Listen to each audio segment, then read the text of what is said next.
For 27 years now, Vera House has given the public a report on domestic and sexual violence in the Syracuse area. And every year, this is a stark reminder of the tragic reality of domestic violence among us. Let's get the facts first on CBS 5 News at 5:30. There were more than 11,000 domestic violence calls to 911 in Onondaga County last year. That's up by nearly 2,000 calls over 2014. Of those calls, more than 1,500 ended in actual arrests. In 2015, 2 of those domestic violence cases were deadly. In March 2015, 46-year-old Bridget Hodel was shot and killed by her husband Michael in their Cicero home. Michael then killed himself. In June of 2015, 16-year-old Shannon Ingraham of Lingcourt was stabbed to death by her mother's boyfriend after a fight at their home. The killer was sentenced to 50 years to life behind bars. CBS 5's Samantha German tells us more.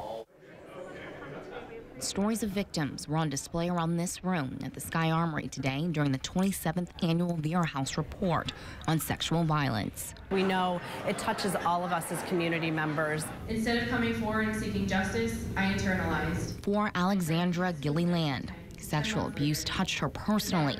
She was raped when she was an undergrad student. She says she shared her identity as a survivor before, but never the aftermath it's had on her life 11 years later. I've felt now more than ever that it's time to really start coming forward and sharing with the community what being a survivor really looks like. Alexandra says she feels like she died after her rape and was never the same.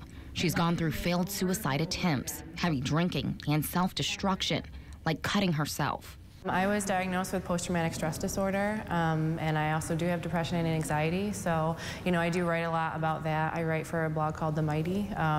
So I do struggle with that, but I don't feel as though that defines me as a person. Alexandra gives encouraging words to never give up on yourself and know that there are people out there that believe you.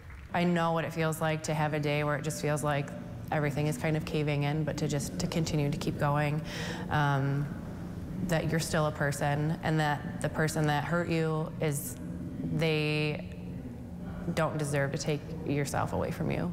A message of light to other victims who may be feeling broken as they search for ways to be whole again. Reporting in Syracuse, I'm Samantha German. This is one of the top stories on the CNY Central mobile app. You can get the news of the day, breaking alerts, and Mike's forecast when you download it for free on your smartphone.